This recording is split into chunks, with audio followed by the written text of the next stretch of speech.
It's late now. The world beyond your walls is quiet, hushed in the gentle rhythm of sleep. Let the weight of the day slip from your shoulders, like a heavy robe unclasped and folded away. There is no need to hurry here, no need to worry. This is your time to rest, and perhaps to wander softly into the past. Tonight we will journey together into the world of kings. Not the kind immortalized in grand statues or sung about in noble verse, but the flawed, fervent, and very human men who wore crowns during the long and winding centuries of the medieval age. Though history often wraps them in silks of glory or scandal, we will unwrap these kings slowly, gently, and truthfully, revealing the aching loneliness behind their lavish feasts, the shadows that pooled in their candlelit corridors, and the quiet whispers that followed them from bedroom to battlefield. Their lives, though gilded in gold, were rarely peaceful. And tonight, we will tread carefully through the corridors of their troubled hearts. We begin with Henry VIII of England, the monarch whose name to this day echoes with the clang of swords and the sighs of 6 doomed wives. He was not always the red-faced tyrant of portraits, swollen with pride and paranoia. Once he was a charming youth, athletic, intelligent, and eager to be loved.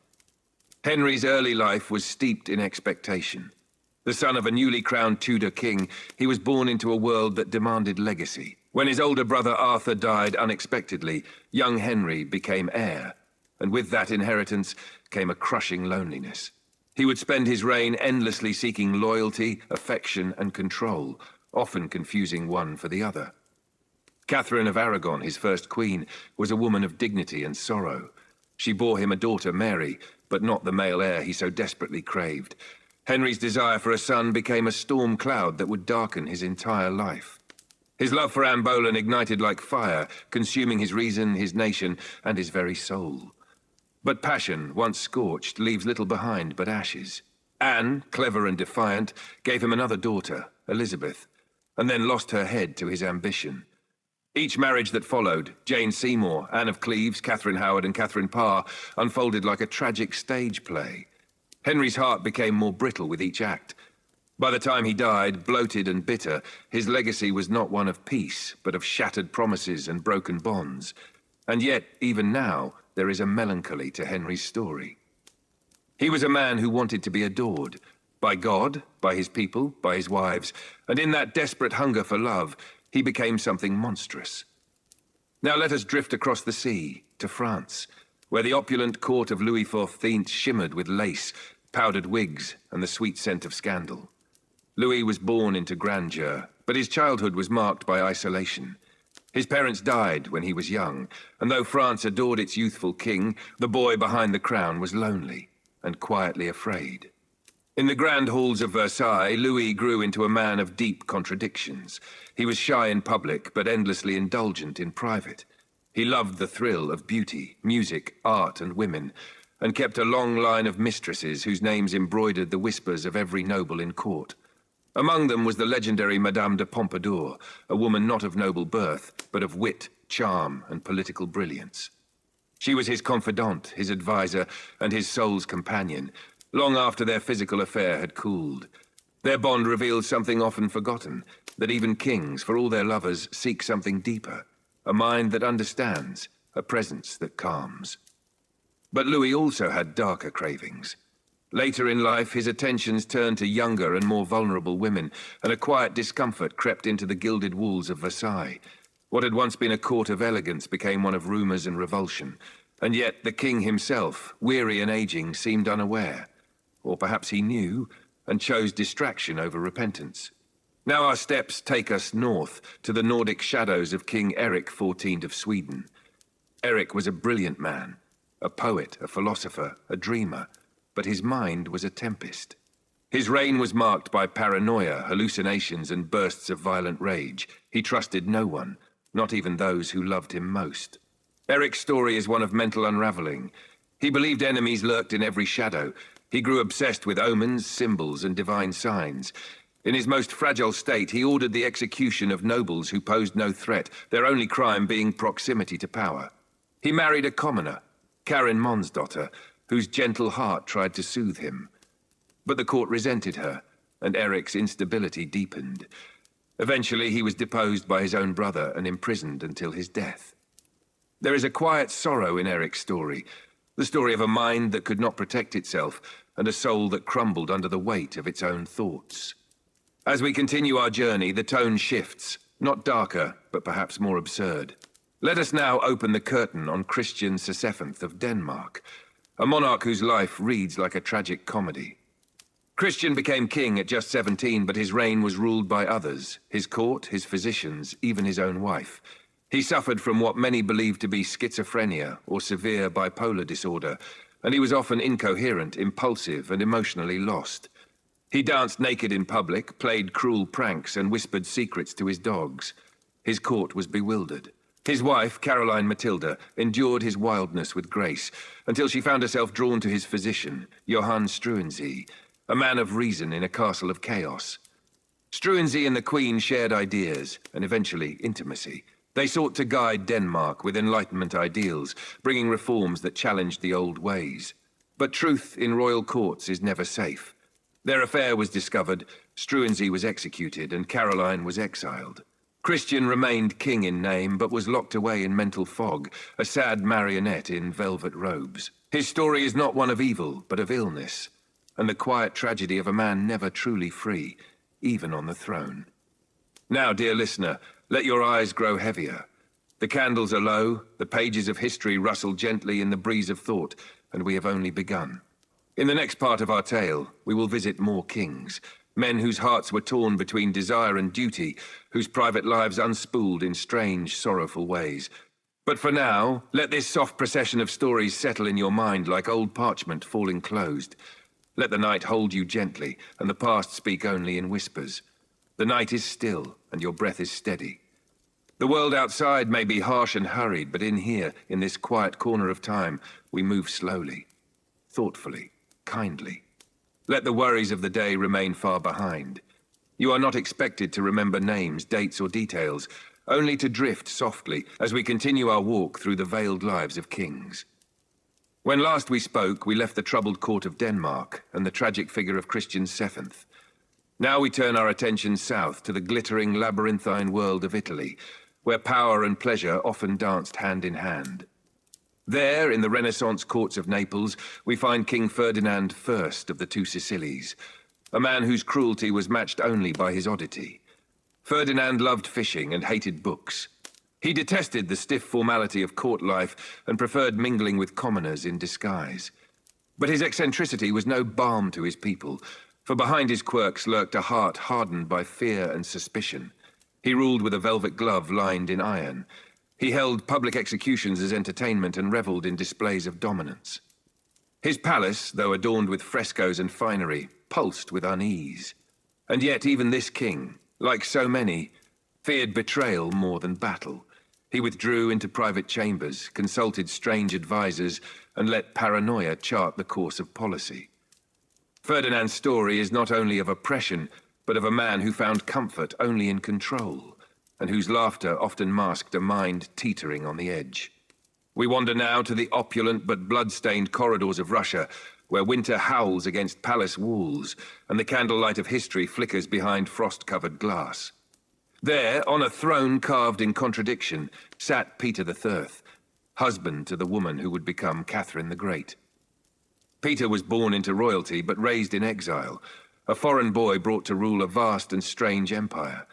He was awkward, obsessed with military miniatures, and deeply alienated from Russian culture. His court found him ridiculous, parading toy soldiers, barking orders to portraits, and favoring Prussian customs over Russian tradition. His marriage to Catherine was a cold and distant one.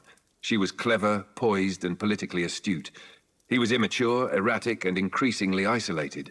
Eventually, Catherine would move against him, not out of hate, but necessity.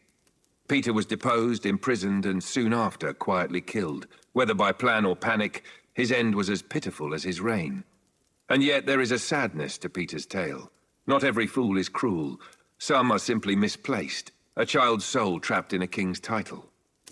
We move onward now, the snow fading from our minds, to a warmer and stranger land, the wind-swept reaches of medieval Poland. Here we meet King Sigismund III Vasa, a man caught between thrones and tongues. Born in Sweden, crowned in Poland, and torn between identities. Sigismund was a devout Catholic in a sea of Protestant nobles. His court was filled with suspicion, his rule with rebellion. But beneath the politics, his personal life was one of silence and repression. He married twice, both times to cousins, and fathered many children.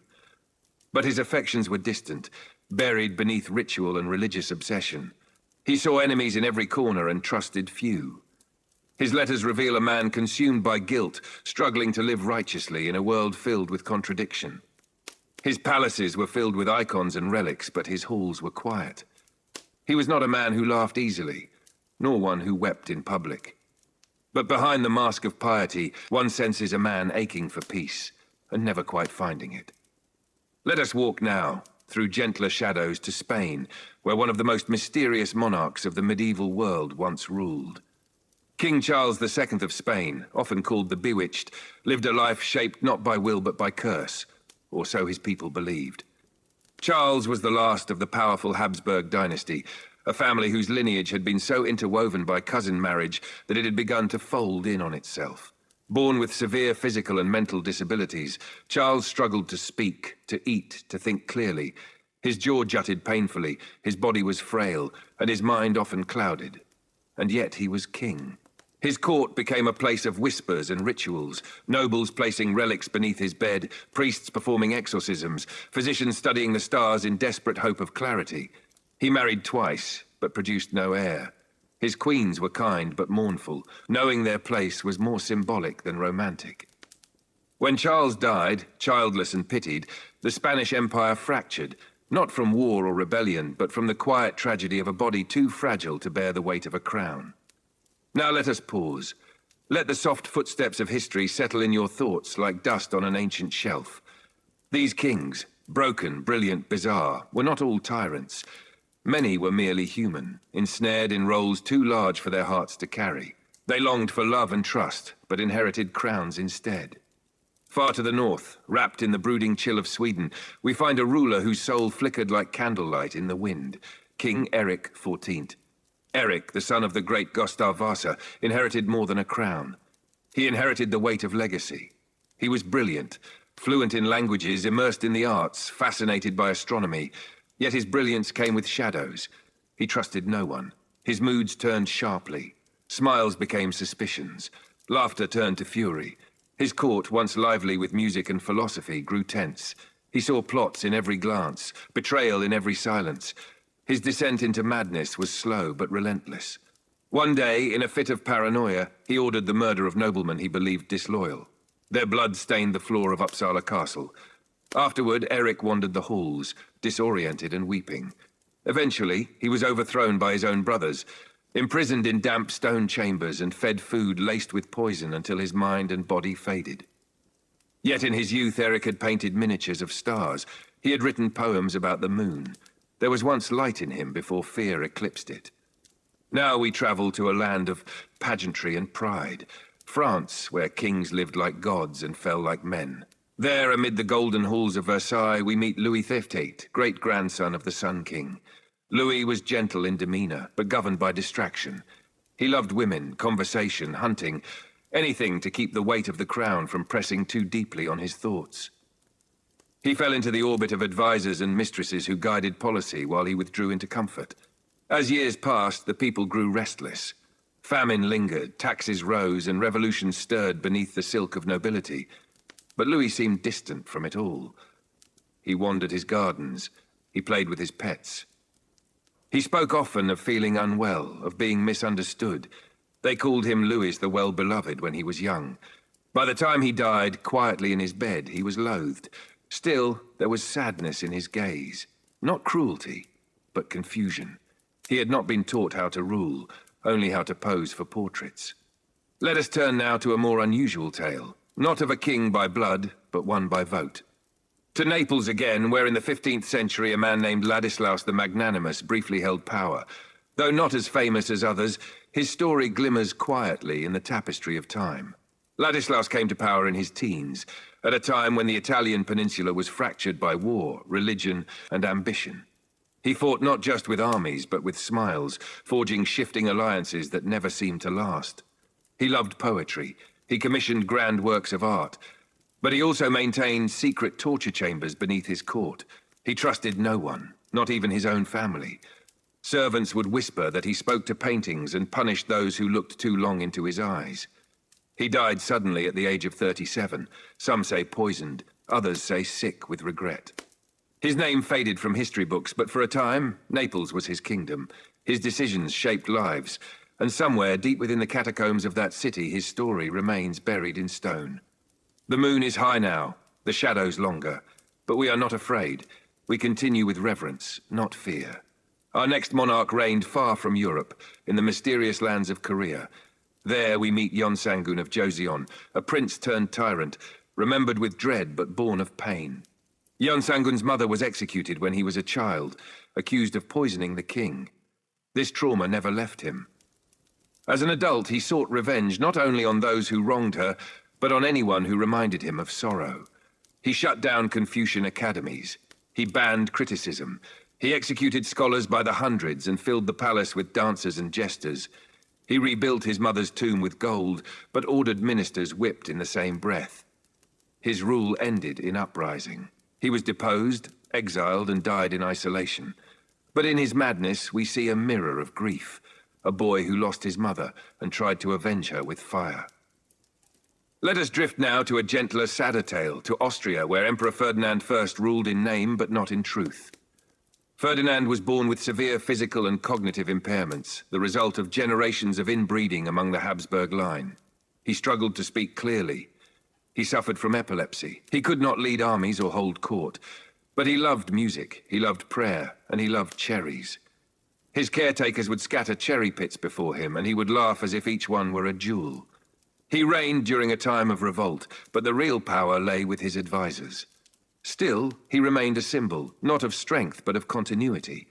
When he abdicated, he reportedly said, "I'm glad it's over." He lived the rest of his life quietly in Prague, surrounded by gardens and small animals, smiling often and speaking rarely. Not all rulers must conquer. Some, like Ferdinand, simply endure. We end this segment with a tale of love lost, not in romance, but in friendship, in the court of England under Edward II. Edward was a king who did not want to be king. He preferred rowing boats, building stone walls, and laughing with his beloved companion, Piers Gaveston. Their bond was deep, too deep for the comfort of the nobility. Gaveston was exiled, then recalled, then murdered, all by nobles seeking to sever their connection. Edward never recovered. He turned bitter, erratic, violent. His queen Isabella eventually rose against him. He was captured and imprisoned, and his death was brutal, whispered through centuries as a tale of humiliation. But before all that, he had smiled at Gaveston, sung songs beside rivers, and carved wooden figures with his own hands. Even kings ache for affection. Let us pause again. You have walked far, through marble halls and dusty crypts, through sorrow, silence, and fleeting joy. The night is yours. These kings and queens cannot harm you. They are only echoes now. Let your shoulders drop and your breath soften once more. The quiet music of history plays on gently like a lullaby in the rafters of time. We travel now deeper into the veiled corners of royalty, to stories often whispered, rarely shouted. The wind carries us to palaces grand and humble alike, where power met vulnerability behind closed doors. In the winding courts of Spain, we encounter the strange and solemn life of Joanna of Castile, often called Juana la Loca, Joanna the Mad.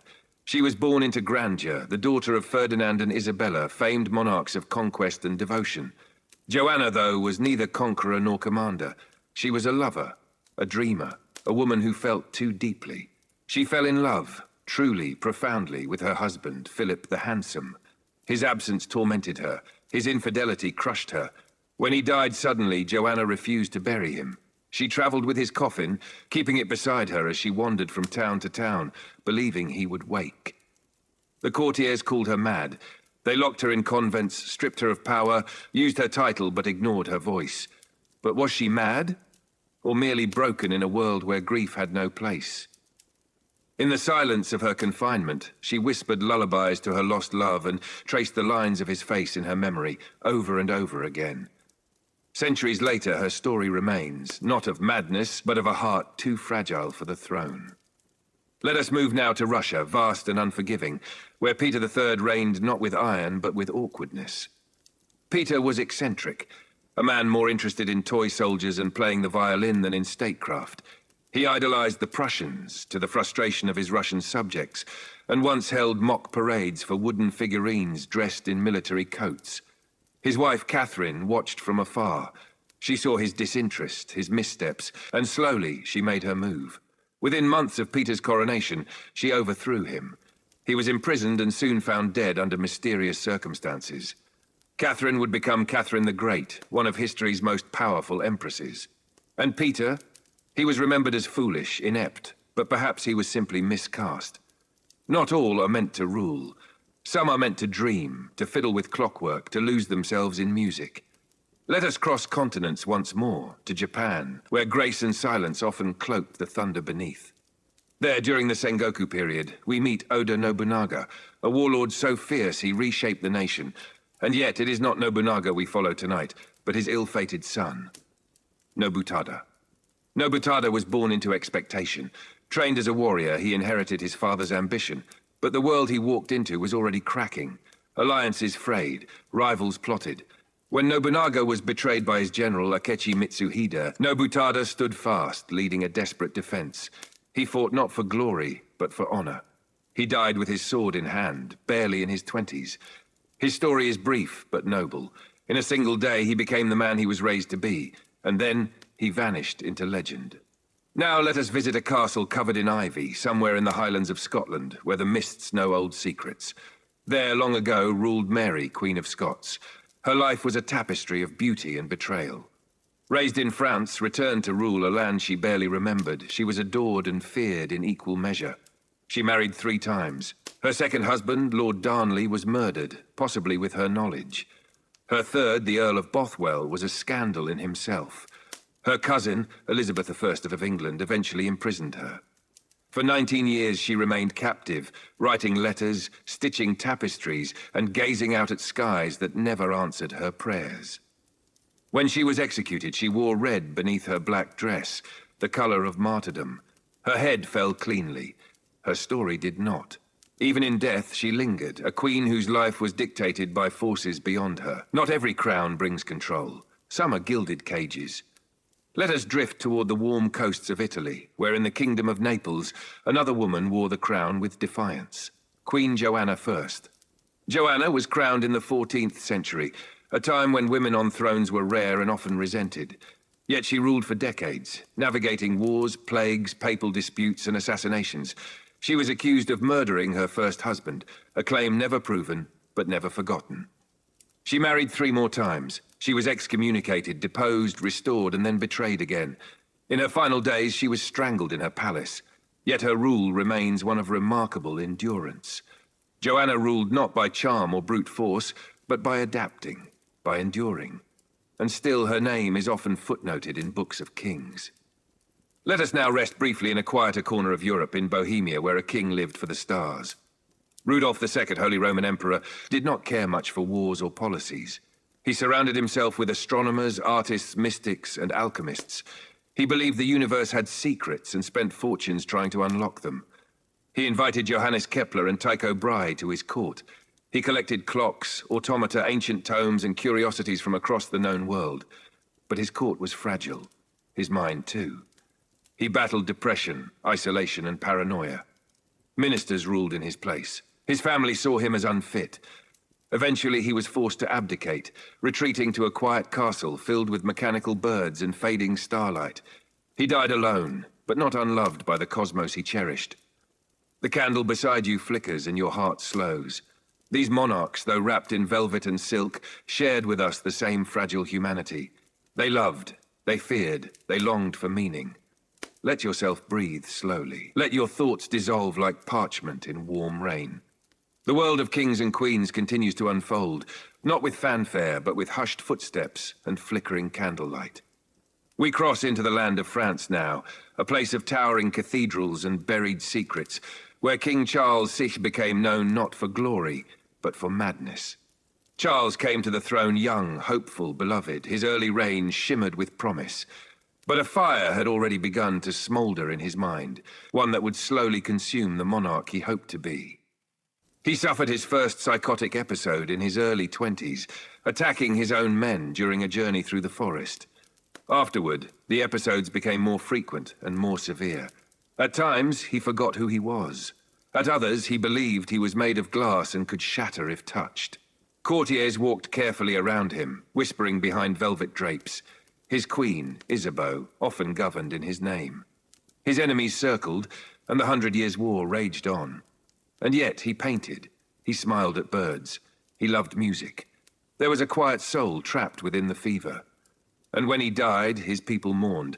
Not just a king lost to madness, but the man he might have been if peace had found him first. We move next into the imperial haze of China, where Emperor Guangxu once ruled the Qing dynasty with hope and ended his days in shadow. The Guangxu emperor ascended the throne as a child and grew into a man surrounded by limits. He longed to reform, to modernize, to bring his nation forward. But the Empress Dowager Cixi, his aunt and regent, held the true power.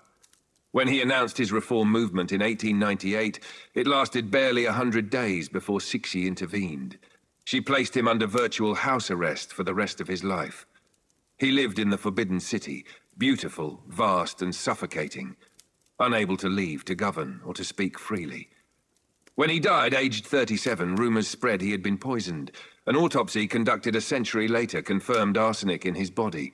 Even in death, his voice had been silenced. But history remembers. We drift gently now to India, to the golden palaces of Mughal Emperor Jahangir.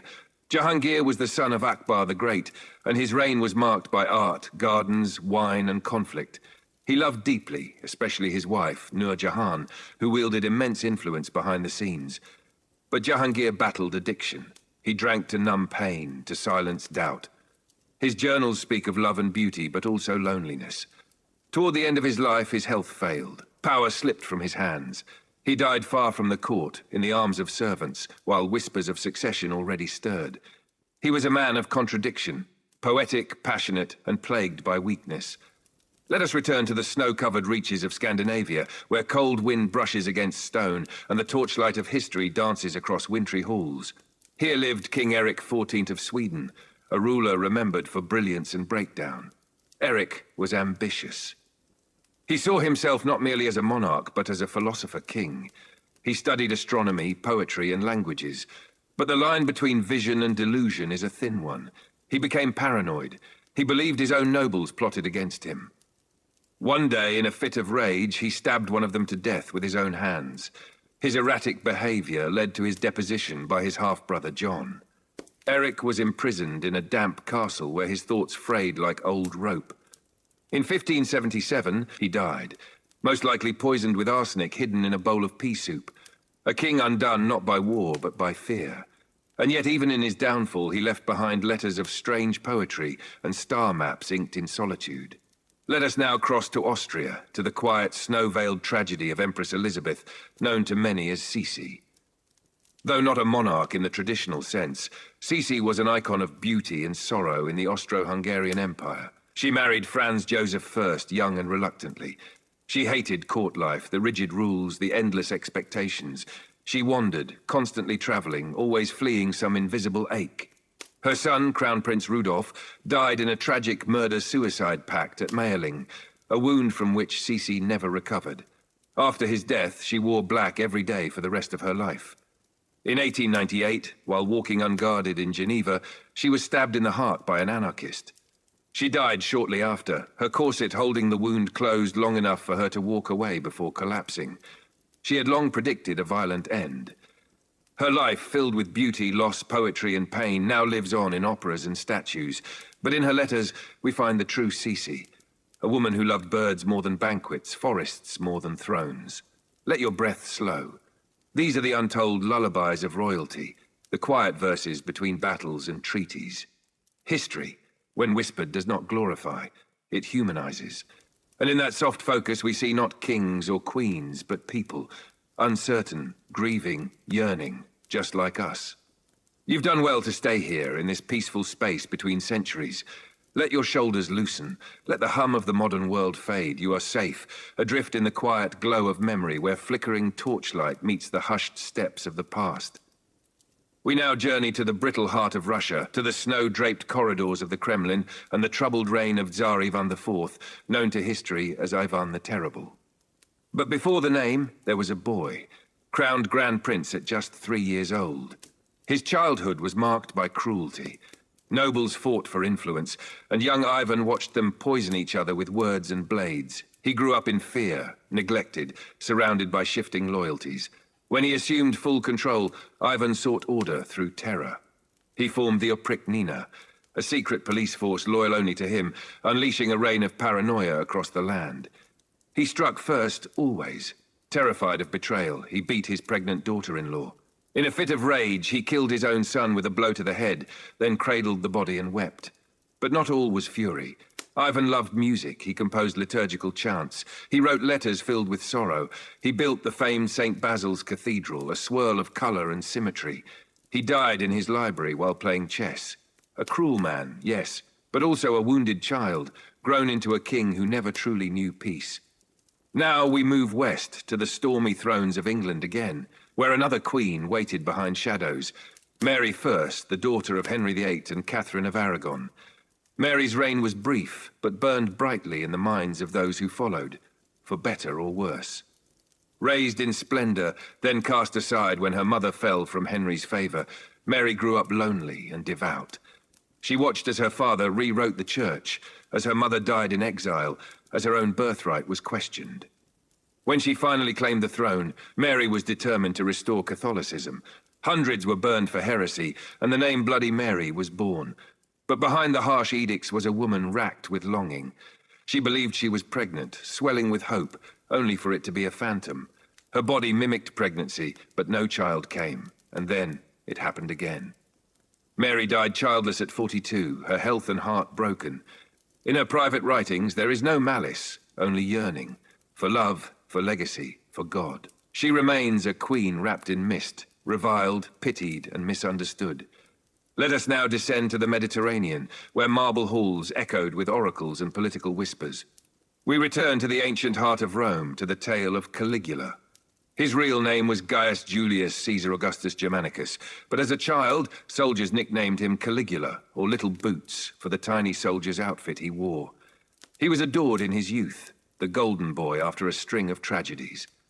But something fractured after a mysterious illness early in his reign. He began to believe he was a god. He made his horse a priest, demanded temples in his honor, and watched executions with calm fascination.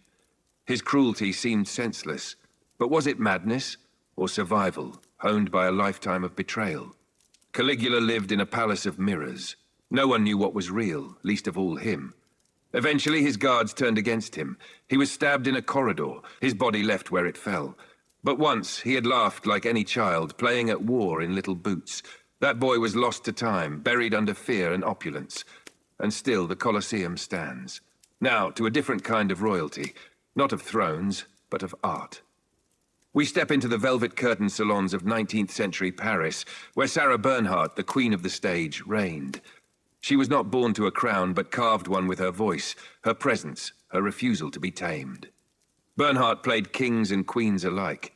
She slept in a coffin to understand tragedy. She painted, she sculpted, she walked with a lion on a leash. She also suffered. Her leg was amputated in her later years, but she continued to act, even performing Hamlet with a wooden prosthetic. She died in 1923, leaving behind films, sculptures, and a legacy of defiant beauty. Her palace was the stage, her throne a velvet chaise, and her kingdom? Every breath held by every audience she ever moved. Let your heart rest here. Let it marvel not just at what people ruled, but what they endured. For the crown weighs differently on every head, some heavy with guilt, some light with laughter. We end this chapter not with a death, but a reflection, that history's rulers were not statues. They were breath and bruises, just like you. Close your eyes for a moment. Let the past echo gently. You've done beautifully to stay with this story, letting your mind wander softly through history's winding halls. So many lives, so many longings, all leading us here together in this gentle space. Now our path takes us away from kings and queens, from marble palaces and velvet chambers, and into quieter corners of history.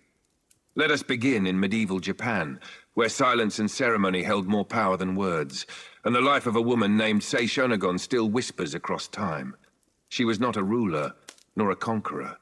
She was a court lady in the Heian era, serving the Empress Teishi in the imperial court of Kyoto, nearly 1,000 years ago. And yet, she captured the soul of an age. In her pillow book, a diary, a meditation, a collection of impressions, she wrote of the world with startling tenderness and wit. The sound of snow falling, the way light touched a screen, the sharp annoyance of a badly dressed man. Her words were intimate, poetic, and often mischievous. She noticed the little things, and that was her rebellion. In a court ruled by rigid protocol, Sei Shonagon dared to feel deeply. Her writing was not a declaration of power, but of presence, of being fully alive in each moment, and so her name endured. Let us drift next to Mesoamerica, to the golden city of Tenochtitlan, where obsidian knives gleamed and temples pierced the sky. There, in the final days of the Aztec Empire, lived Montezuma VI, a ruler caught between worlds. He ruled with order, balancing war and tribute, poetry and sacrifice. But when the Spanish arrived, strange men with pale faces, metal armor, and thunderous weapons, everything changed. Montezuma welcomed them at first, unsure if they were gods or men. But diplomacy turned to captivity, and soon to blood. Accounts vary on how he died, stoned by his own people or murdered by the invaders. His final moments are clouded by conquest. But imagine him before that. A man in turquoise robes, walking alone at dawn through his city, listening to priests chant beside the sacred lake. He ruled an empire of fierce beauty. And when it fell, it was not just a kingdom that died. It was a way of seeing the world. Let us warm our bones now beside a desert fire in Mali, under stars so vast they seem to hum. Here we find Mansa Musa, perhaps the richest man to ever live. But gold was not his only legacy. He ruled with wisdom, expanding his empire across West Africa, fostering trade, art, and learning. In Timbuktu, he built libraries and universities that drew scholars from across the world. He made a legendary pilgrimage to Mecca, bringing with him so much gold that it disrupted economies along the way. But behind the splendor was a man of vision, one who believed that wealth meant nothing if not shared. His empire has faded, but the echoes of his generosity linger in the dust of old manuscripts, in songs sung under acacia trees, in the memory of roads once walked by kings and poets. And now to a place rarely sung about, the frost-bitten fjords of medieval Scandinavia, where the sea ruled all, and gods were said to walk the wind. Here lived Frids Eiriksdottir, daughter of Eric the Red and sister of Leif Erikson. Her story, like many women's, is tangled in myth and male retellings. But what shines through is her ferocity.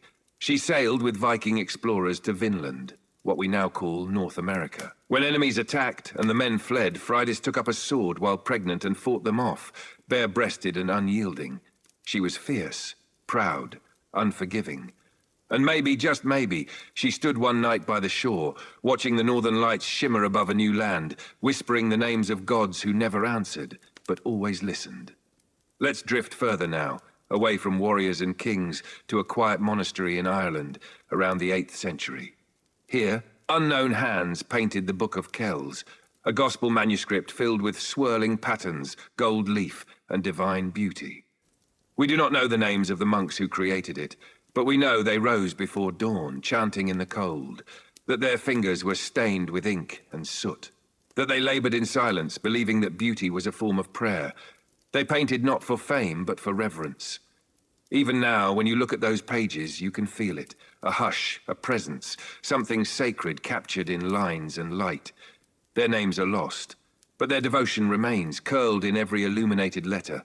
Let this be your breath now, in and out. You are safe here, surrounded by the quiet work of souls who loved and fought and carved meaning from the stone of time. We often remember the rulers, the loud ones, the bloody ones. But history's softest stories, the healers, the poets, the mothers, the monks, they whisper truths we need even more. We are not done yet.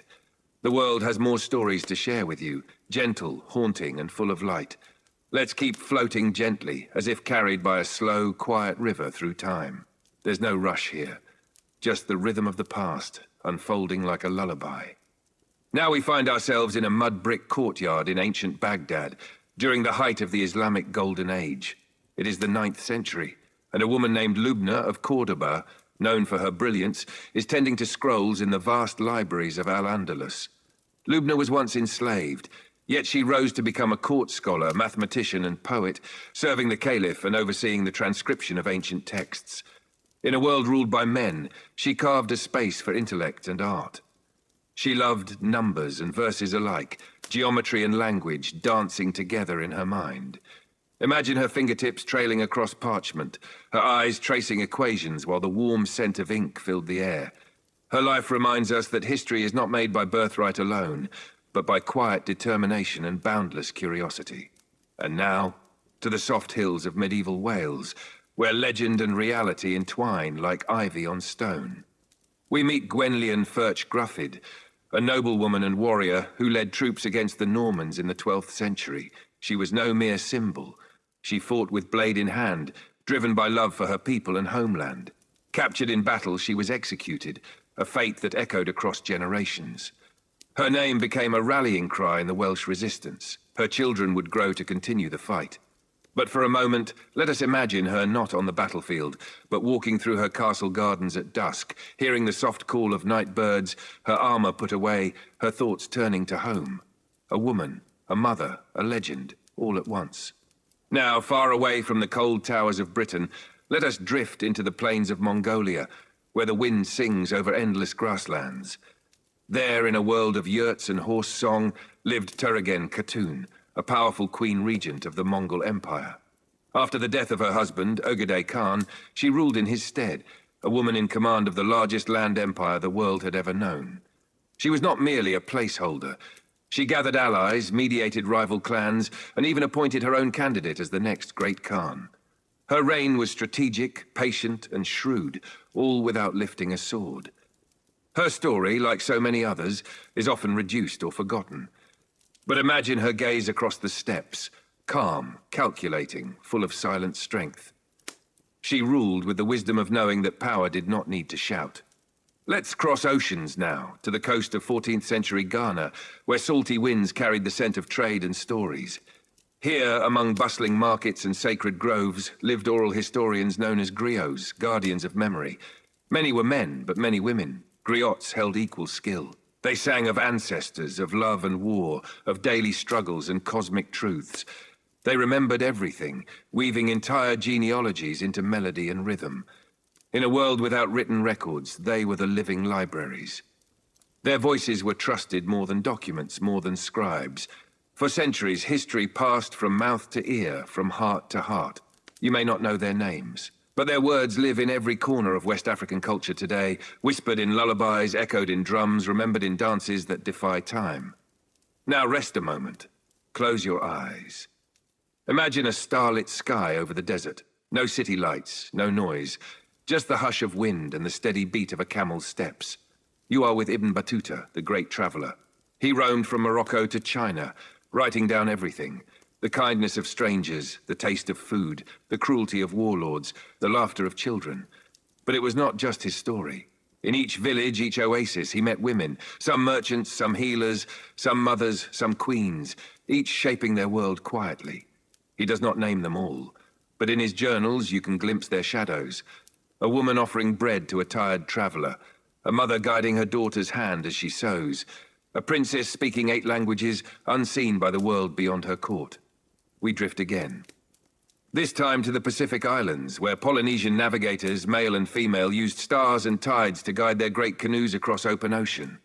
No compasses, no maps, just memory. And the stories passed down from generation to generation. Songs that taught you which clouds marked land, how birds flew at dusk, what constellations to trust when storms came. Women were not just passengers, they were wayfinders. And though their names are seldom written, they moved the world. Let this sink in. Not all history is written in ink. Some of it is sung, some is lived quietly. Some survives only in the way a mother hums to her child or how hands shape clay. History is not a single story. It is a great patchwork quilt, made of millions of lives stitched together. And your breath, soft and steady now, is part of it too. Let it remind you, you belong. In the next segment, we'll return to the medieval world once more, but not to its castles or crusades. We'll walk through the marketplaces, the kitchens, the sick rooms, the places where ordinary people endured and dreamed. Let's gently return now, not to royal halls or the paths of conquerors, but to the quiet corners of medieval villages, where most people lived and loved. It's easy to forget that behind every great event in history were people simply living. Imagine now a small cottage nestled near the edge of a dense forest in 13th century France. The roof is thatched, smoke curls from the chimney, the air smells of bread, wood smoke, and damp earth. Inside, a woman stirs a pot over the fire. Her hands are rough from labor, her dress patched and stained. She hums softly as she works, the tune passed down from her grandmother. This is Aude, a name we'll give her. She is not a queen, not a saint, but she is real and her life is full. Each morning she walks to the stream with a wooden pail. Her fingers go numb in the cold water, but she finds comfort in the rhythm of chores. It keeps her steady. It keeps the world turning. She knows the names of every herb that grows along the cottage wall, which ones help with fever, which calm a restless child, which ease childbirth. Aude may not be known to history, but her hands healed. Her stories were shared over spinning wheels and quiet evening fires. Now we visit the market town of York, where women sell eggs and herbs and woven cloth. One sits with her daughter beneath a cloth canopy. Rain drums gently overhead. They trade goods, yes, but also gossip, songs, jokes, warnings, and wisdom. These marketplaces were not just economic hubs.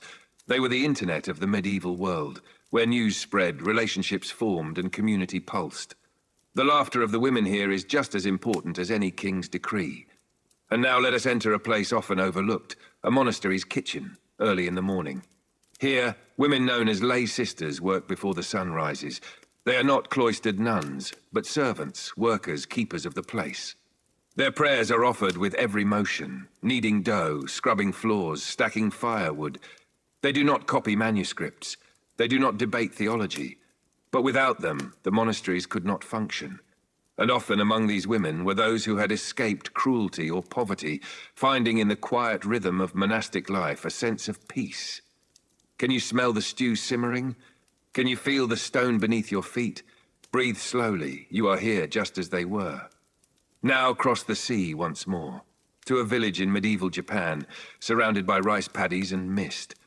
Here the seasons rule all. The women know how to read the clouds better than any calendar.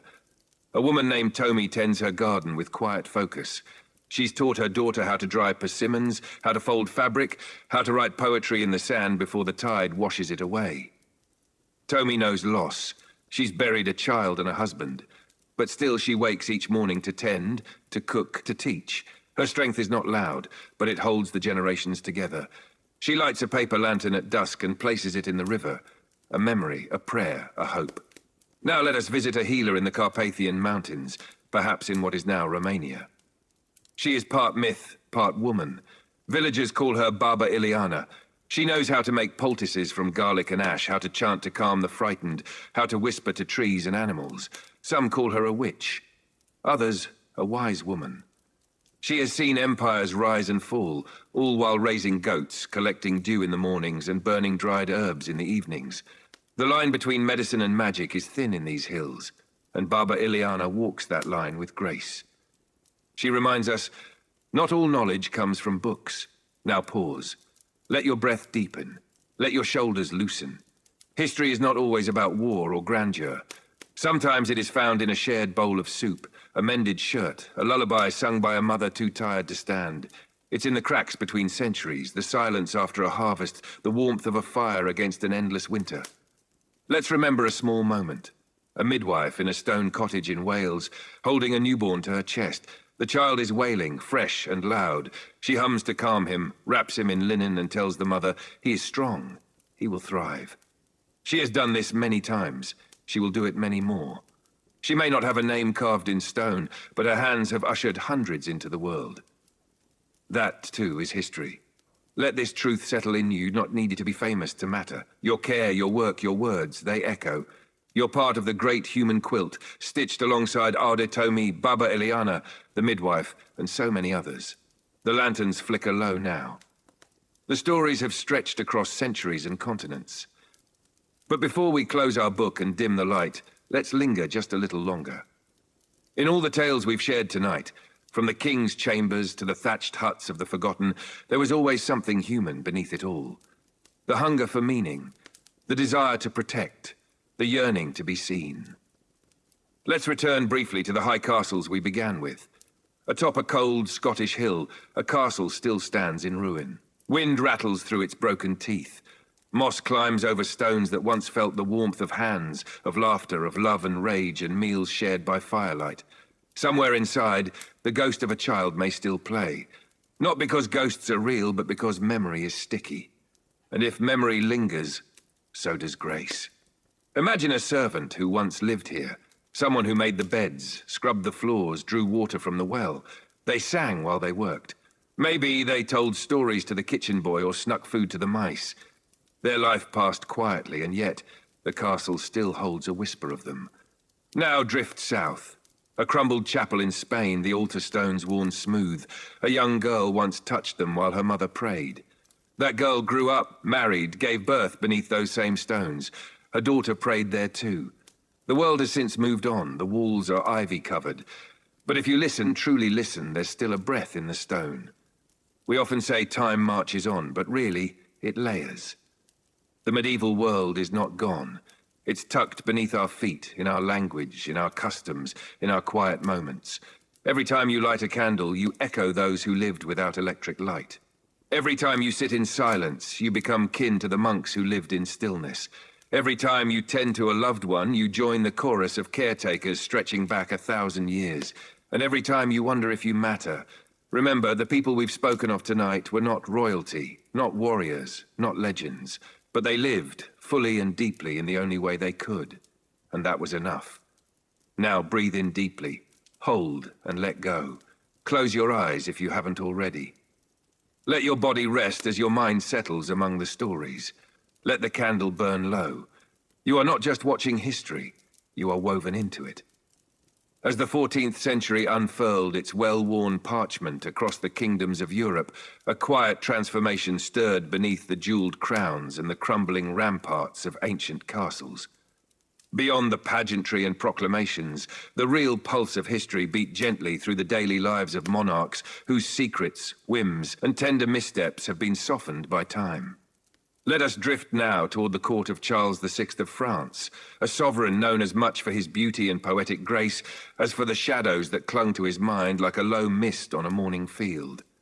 He was called Charles the Beloved in his early reign, a king of golden hair and thoughtful eyes who inspired loyalty in knights and reverence among poets. But the seasons would not hold steady for Charles. A creeping illness, what we now recognize as mental instability, began to cloud his once sparkling clarity. He would forget who he was, sometimes wandering the corridors of the Louvre, asking courtiers why they dared speak to a king. And once, during a fit so intense it hushed even the most hardened members of the court, he insisted he was made of glass. Gentle attendants, their eyes wide with worry, would place padded garments on his limbs so he would not shatter from an accidental stumble.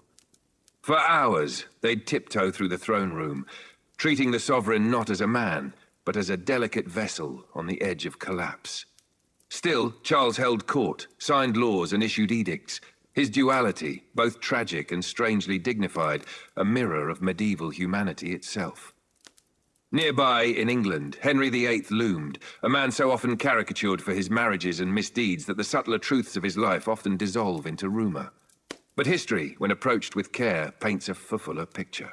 As a young prince, Henry was athletic, scholarly, and deeply musical. He composed songs for his court, rode with a grace that made the tournament crowds gasp, and held long theological discussions with monks who treated him as an equal.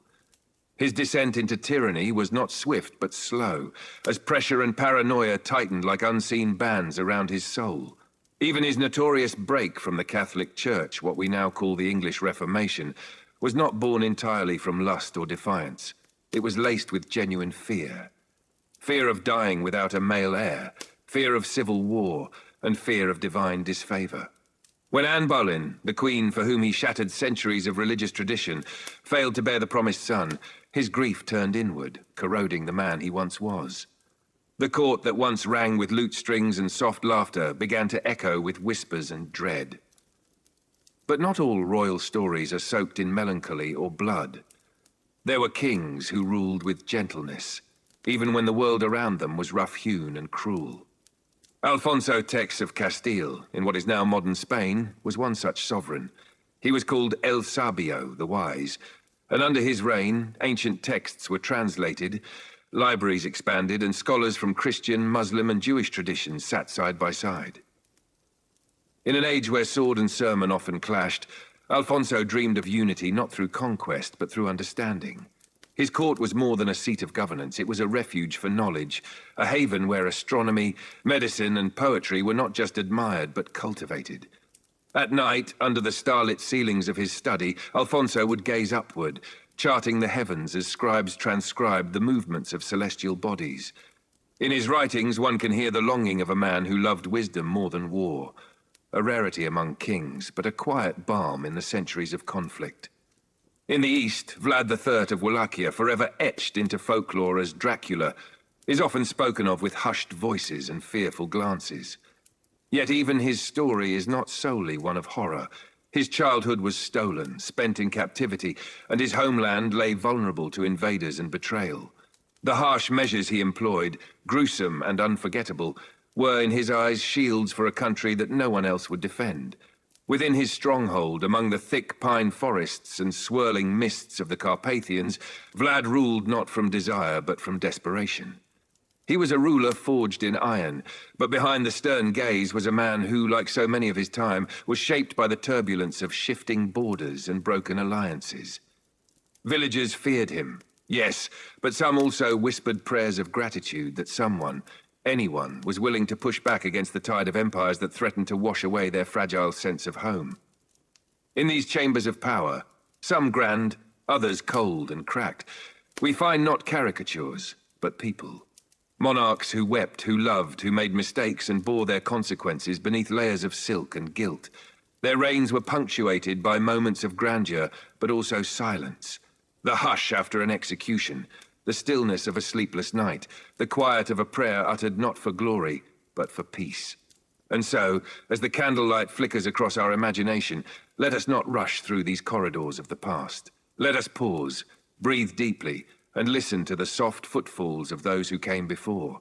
Their stories, flawed, fascinating, and deeply human, invite us to look not only into history, but into ourselves.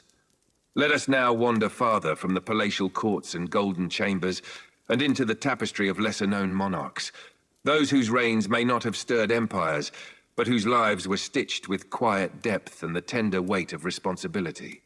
There is wisdom to be found in obscurity, and often the most poignant tales bloom not in victory, but in the shadows of forgotten deeds. In the kingdom of Bohemia, there ruled a woman of singular mind and unshakable resilience. Elizabeth of Bohemia, daughter of the Holy Roman Emperor and later Queen Consort of the Palatinate. Her life was woven between war and exile, her husband crowned and cast out, her children scattered like dry leaves in the wind.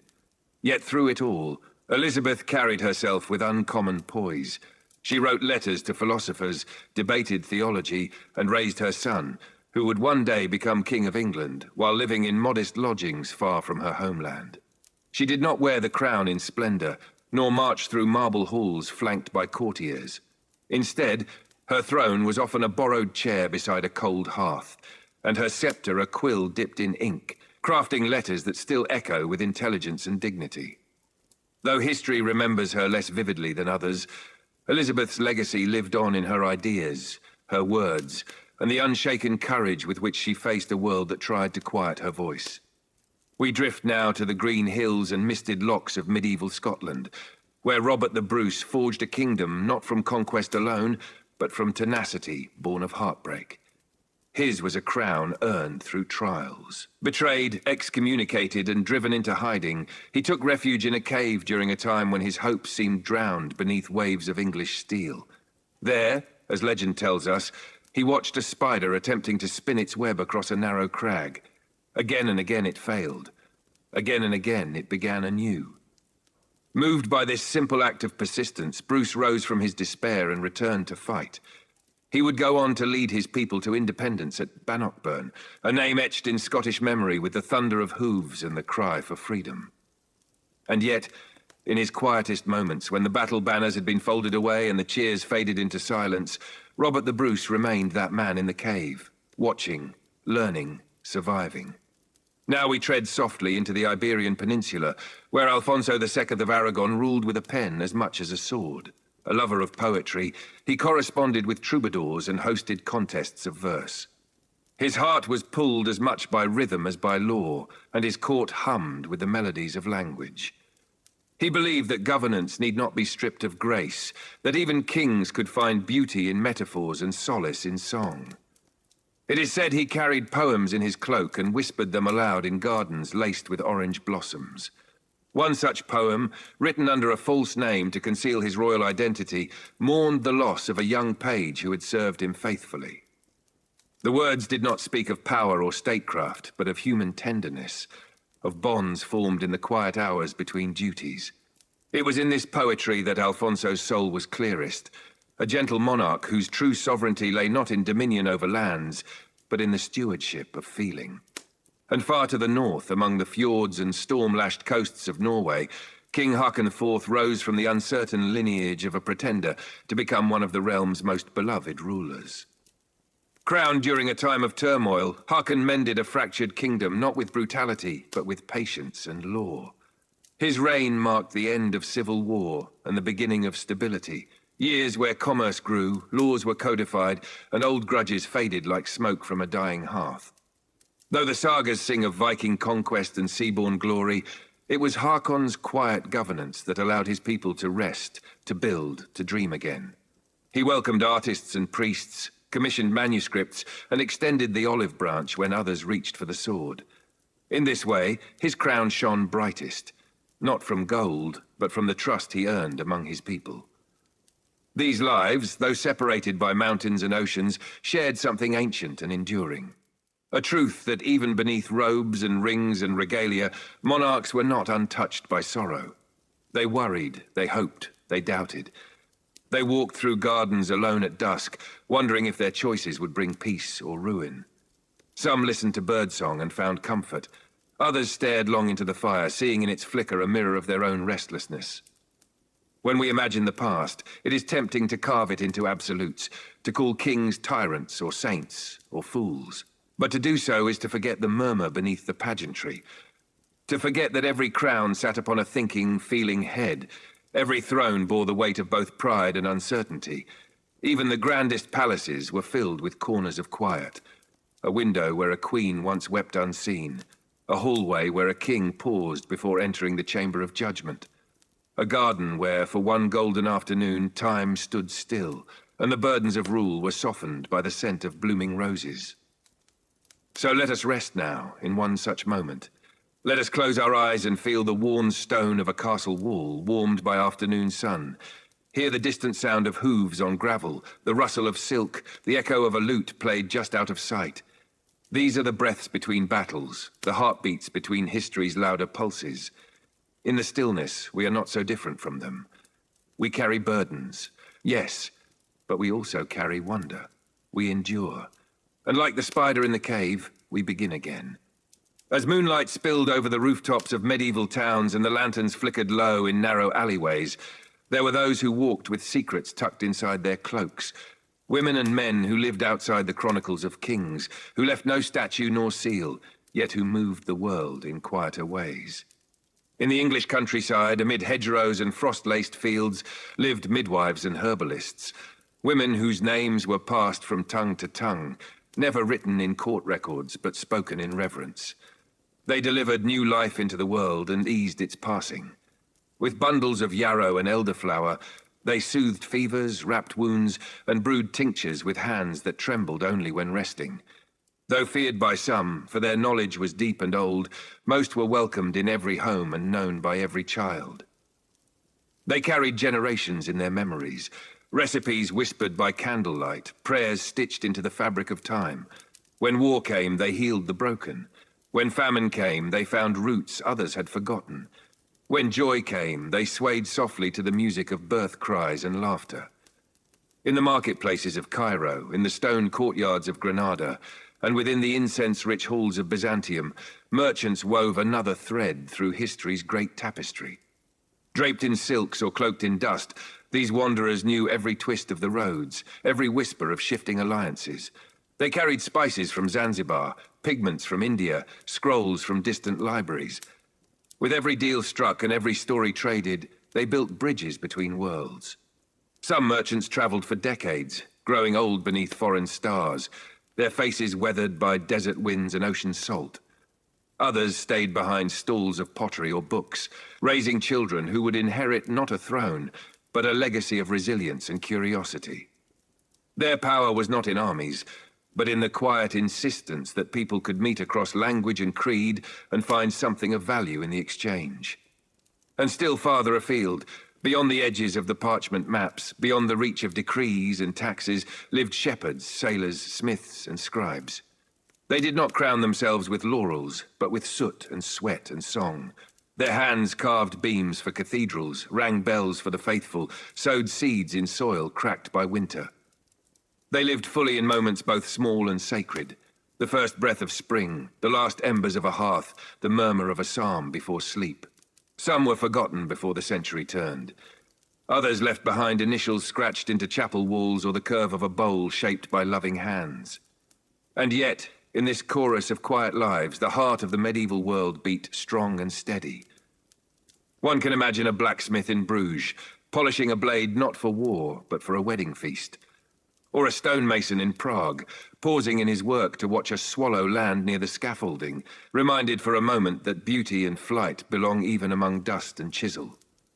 And what of the artists? Not all were cloistered monks or commissioned masters. Some painted in secret, others sang for their villages after the workday was done. A weaver in Tuscany stitched a pattern she had seen in a dream, its meaning known only to her. A woodcarver in a German hamlet etched the face of his lost child into the beam of a roof that would outlast memory. Their creations were not for glory, but for love.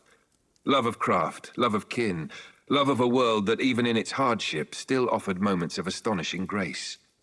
In times of plague, they lit candles not just to mourn, but to hope. In times of hunger, they shared crusts of bread with strangers. In times of war, they buried their dead and planted seeds again. These are not grand tales sung in marble halls. They are the murmured prayers of mothers. The laughter of friends in a field, the quiet hum of life continuing despite everything. So as you lie back now, your breathing soft and even, let these stories hold you gently. The world has always held both cruelty and kindness, both splendor and shadow. But in every age, in every forgotten village and crumbling ruin, someone looked to the sky and whispered a wish. Someone reached for another's hand. Someone chose to mend instead of destroy. And perhaps, like them, we can too. The bells of distant monasteries echoed across the hills as dawn broke, soft and pale, spilling light through trees heavy with dew. Birds roused themselves in the canopy, and across the meadows, farmers stirred from their slumber to begin again.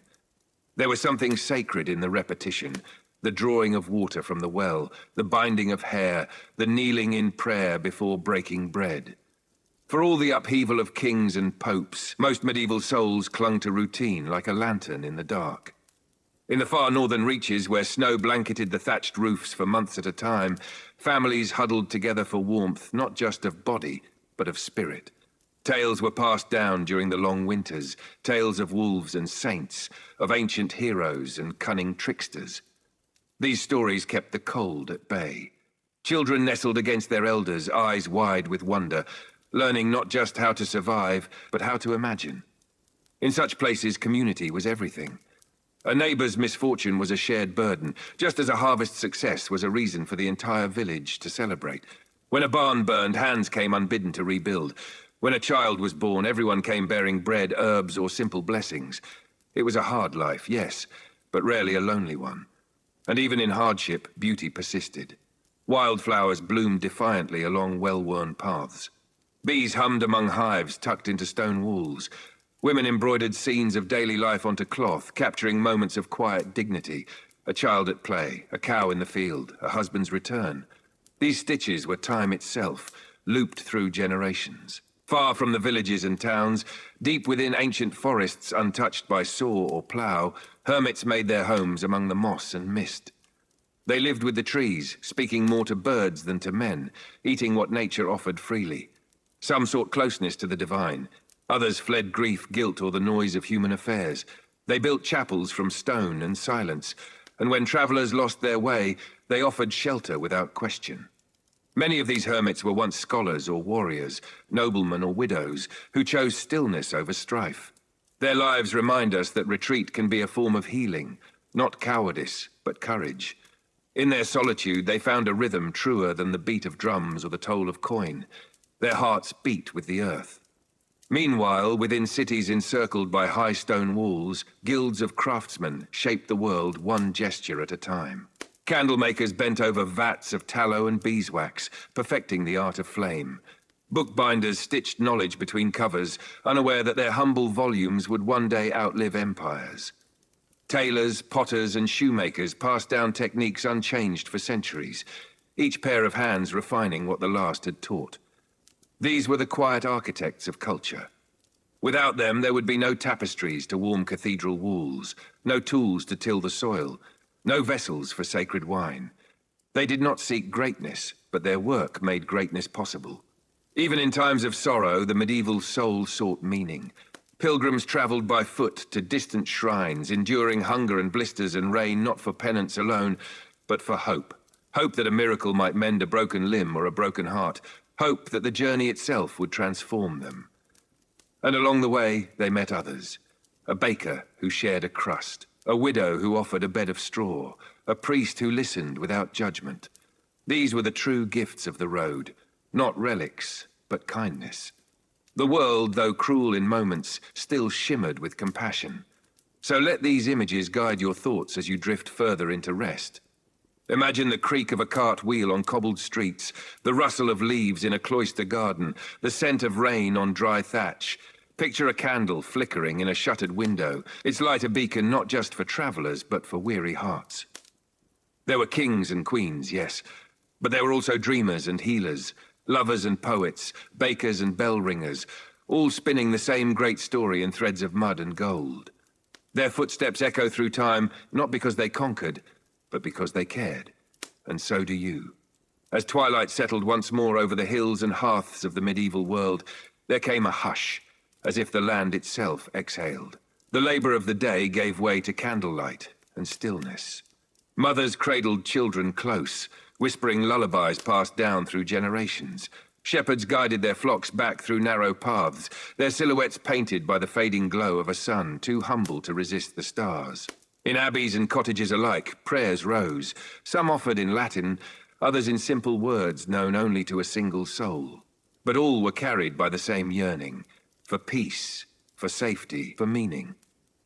And though the world beyond their fields may have raged with war or disease, within their hearts flickered a quiet resilience, as ancient as stone. There is something eternal in that rhythm, something that reaches through time to touch us now. The worries you carry, your doubts, your burdens, they are not so different from those that once kept a miller awake or weighed heavy on a midwife's shoulders. But just as they found ways to carry on, to find moments of joy in a bloom of lavender or a songbird's call, so too can you. Let the past be not a distant place, but a mirror, a soft reminder that even in the harshest times, humanity held on to gentleness. That even amidst cold stone and long nights, there were warm meals, shared laughter, acts of care, and dreams whispered under moonlight. You are part of that story now. You, with your quiet strength. You who chooses to learn, to wonder, to rest. So breathe deeply, let your shoulders fall. The world will still be here tomorrow. For now, you are safe, you are cherished, and you are not alone. Good night, gentle soul. Let history hold your dreams.